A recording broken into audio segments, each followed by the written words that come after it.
Hi everyone, I'm Megan. I'm an artist from Say It With Clay, and today I'm going to show you guys how to make clay emojis. And I'm also going to show you a really cool way that you're going to be able to connect them together later.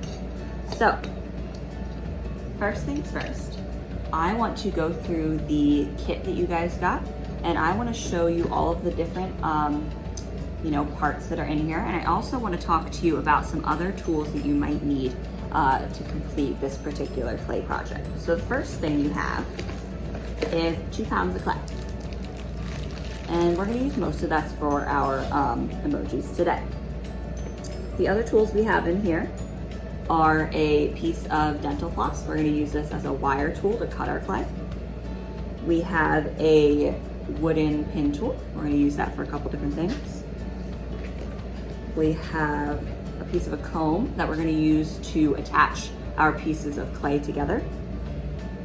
A sponge that we can use to smooth things. Another floss tool that we can use for a couple different purposes. A couple paintbrushes for either slip or for glaze.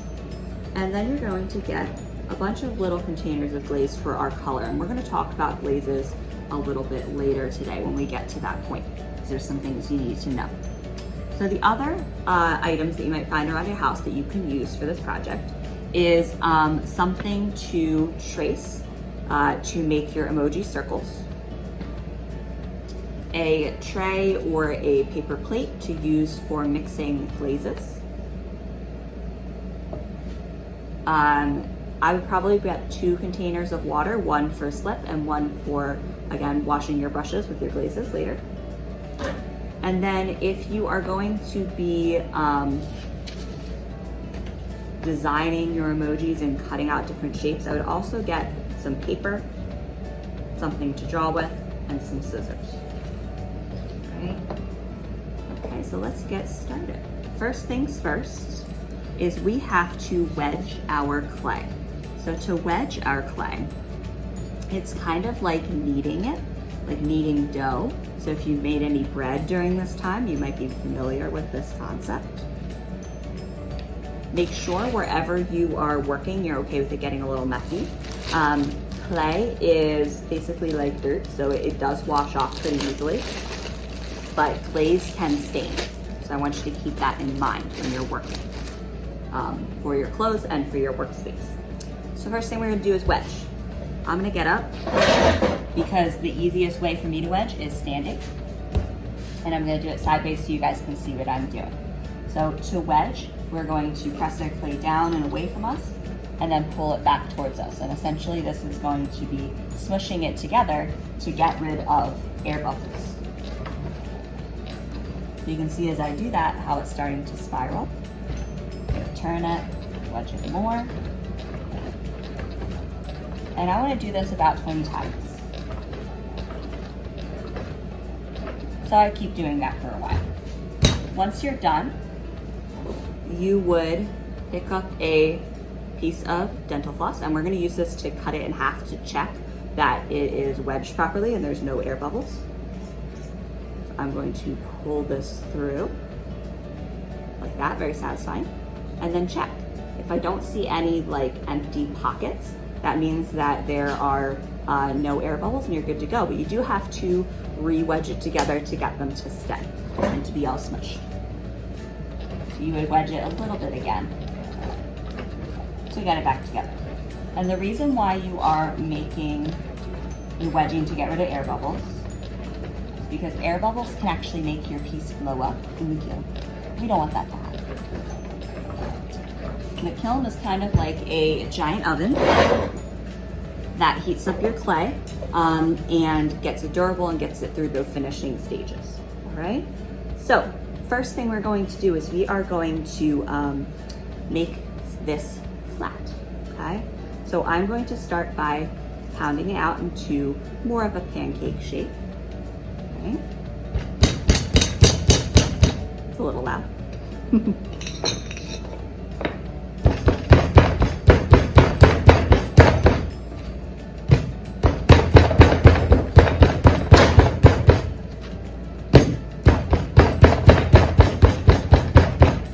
flattening it every once in a while so it doesn't stick to my surface.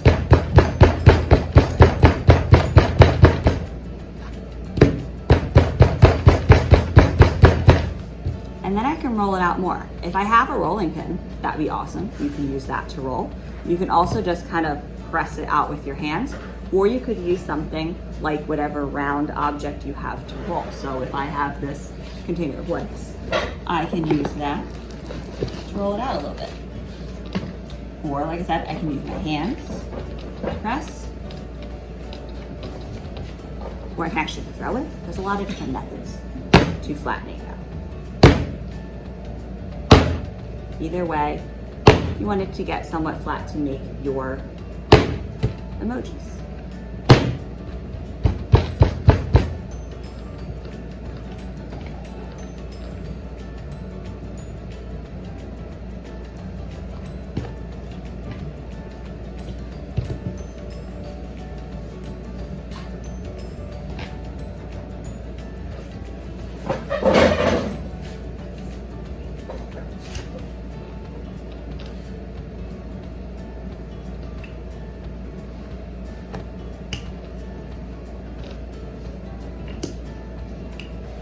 Alright. Make it nice and thin. You don't want to make it too skinny, or else they might crack. But you don't want it more than, like, definitely not more than a half inch thick. That would be very thick. You don't want to do that either. Alright, so now what we're going to do is we are going to measure some circles. And I can do that by actually making a template first. I could just do it on this piece of paper. I think I actually want something a little smaller than this, so I'm going to use the original size of these ones. Maybe you could use like a can of soup or something else similarly sized to make your circle. Okay, now I'm going to cut that out.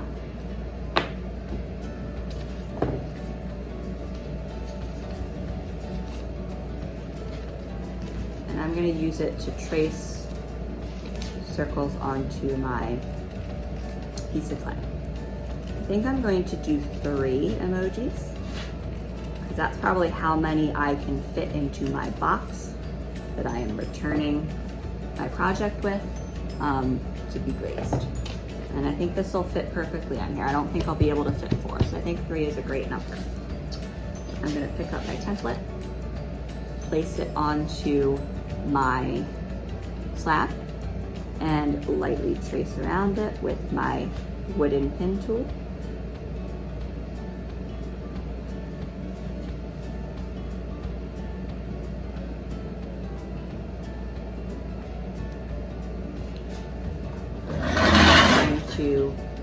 Then I'm going to cut this out. I'm going to cut it out with this pointy part of the floss tool, or I could cut it out with the pin tool. But this might be a little bit stronger to cut than the pin tool. Alright, so I have 1 circle for my emoji.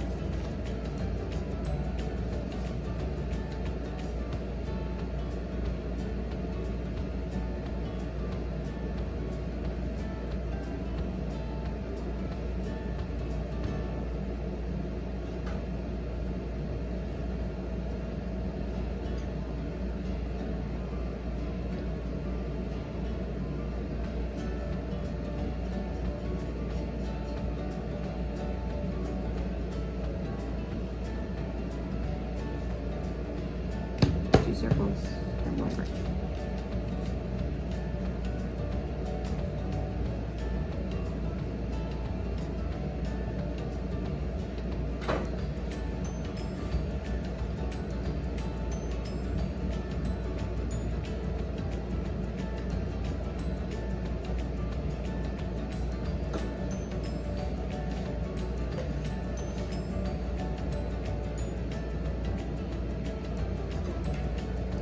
Now, when you're done, don't get rid of your extra clay, because we can use them to make our emojis a little more 3-dimensional.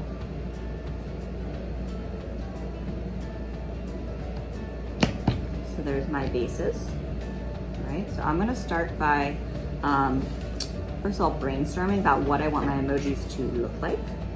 So I could get more paper and start drawing those out. I could research different real emojis by looking on your phone, or I could make a brand new one, okay? So I think I'm going to make the heart eye emoji.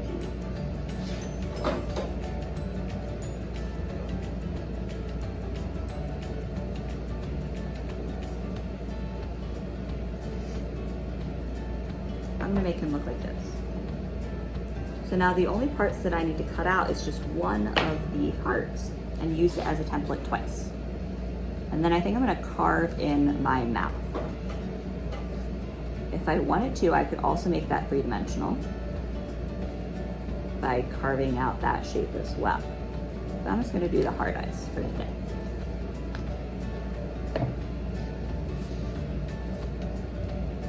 I'm going to, I think, roll this out a little more, make it a little thinner for my extra pieces.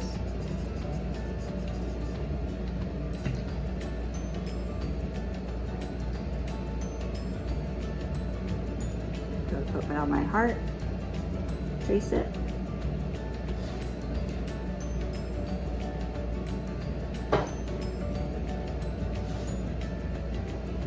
Here's another one.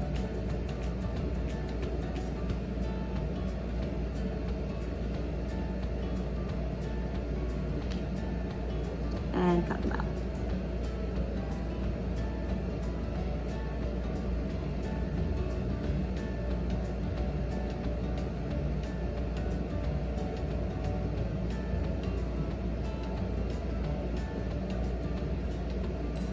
One heart piece.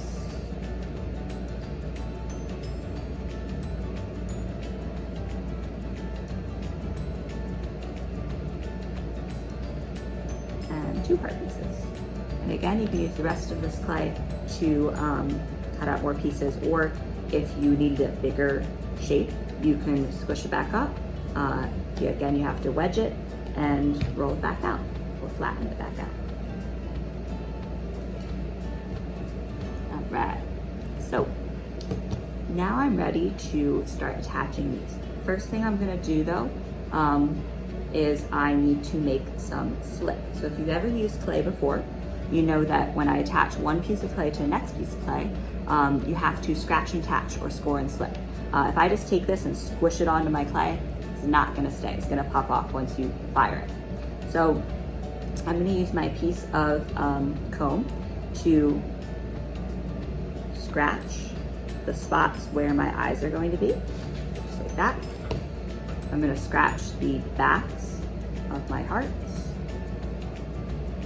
multiple times in different directions. And then I need my slip. So I'm gonna take some clay and a little bit of water. I'm going to put my clay in the water and squish it all around to mix it up with the water a little bit, because slip is essentially just watery, slimy clay. And we use it as a glue to get these pieces to attach to each other. Okay. So you could use a brush to add your slip, or you could just use your fingers like I am. So now that these are scratched, I'm gonna take some watery clay, some slip, put it on the back of my base and on the back of my heart. The water and the slip kind of go into all of the score marks that you made, and it's gonna work as Velcro to kind of keep it together. So I had it on both pieces. I'm gonna press down my shape gently. And now I need to blend the edge of those two pieces together. I could do that with my finger by bringing it along.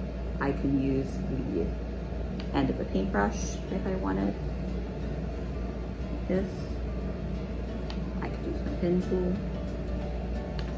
Or I actually kind of like using this curved part of this tool. I think that's gonna be easiest for me.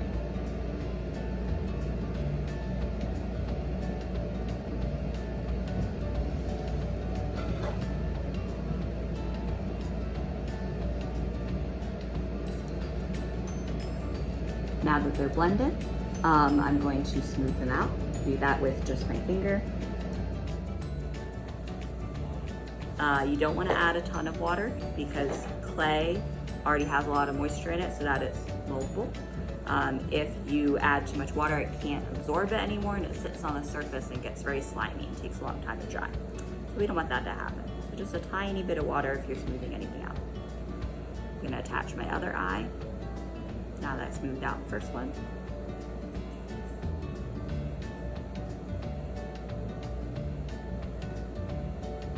Lightly press that on there.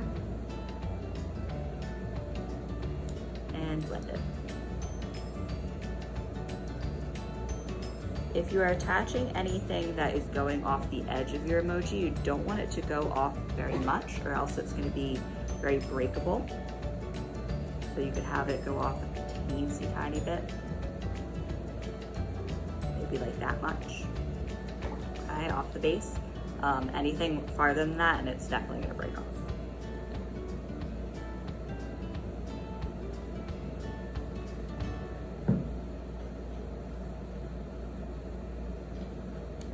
Again, I smooth it with my finger or with my sponge. And I also want to smooth the edges of my base and the edges of my hard eyes so that they aren't as sharp and are a little more rounded and smooth. I'm just going to drag my finger across that. You can already see how much smoother that edge is than like this edge by just dragging my finger across it.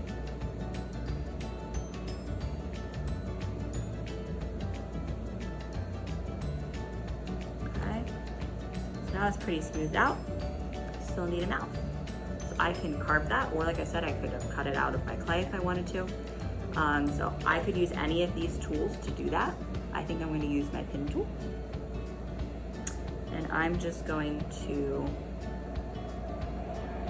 drag it like that. Add some things to the ends. If you get little bits of clay when you are carving, you can let it dry and then brush it away with a brush. And that can smooth that out and fix it. The last thing that we're gonna do to make it so that we could connect these if we want is to put a hole in our emoji's head. You could also just leave them like this and have them as their own things. They could be coasters, they could just be decorative, whatever you want. But if you do want to make it so you can hang them in a line like this, you're gonna need to make holes. You could do that with your brush, is probably what I'd recommend. They don't wanna be too close to the edge. If they're too close to the edge, the clay might break. And they need to be big enough that you're gonna be able to get straight through them. Okay, so I'm gonna do two. One here, and one here. But if I look at it and I look at the other side, that's way too small. So I need to bring my brush through it entirely, maybe spin it a couple times, get that excess clay off the back.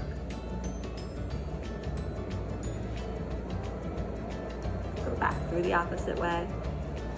Either way, you just want to make sure the holes are clean, widen them too. That you're going to be able to actually get straight through them. Remember, this is optional. This is only if you want to hang them. Okay, make sure that they are clean on the back as well. And then I'd be able to hang it with a string. And I think then, once I'm done constructing, I'm now ready to paint. So you can get your tray or your paper plate if you want to mix any colors. You're going to get black, white, and then 3 color options in your kit. These are your own emojis, so they don't necessarily have to be yellow. Keep that in mind. So glazes are a little different from paints because they're made to withstand the high temperatures when you get fired. And that means that they're going to be either darker or brighter than what you see in the little container in front of you. We're also going to be putting clear glaze over top of everything so it's nice and shiny, like this, when it's all done, okay? Anything that you leave blank, like these teeth here, they're just going to be shiny and either white or red depending on the color of your clay. So keep that in mind. So I'm going to paint, I'm gonna make my emoji a orangish yellow. So I'm going to mix my two colors. And I'm gonna do a little bit at a time because I can always add more. I poured some yellow onto my palette. Add a little bit of orange. I have to scoop because it's a little thicker.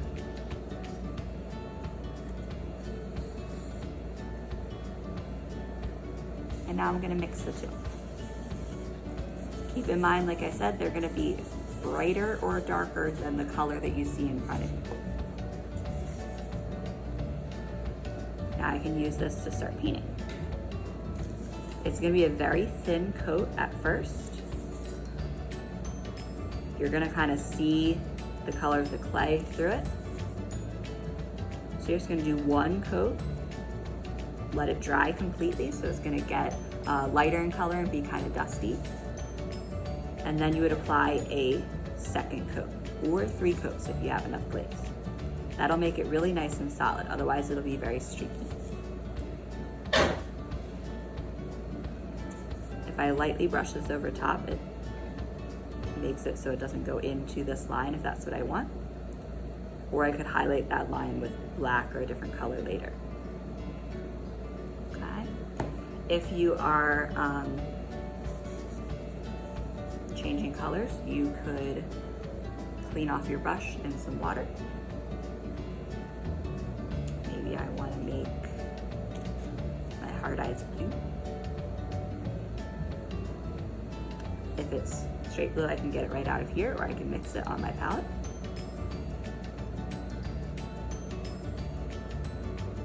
Like I said, you're going to do multiple coats once it dries. You also want to paint the edges of your shapes. So whether that's a 3-dimensional shape attached to it or the edge of your actual base.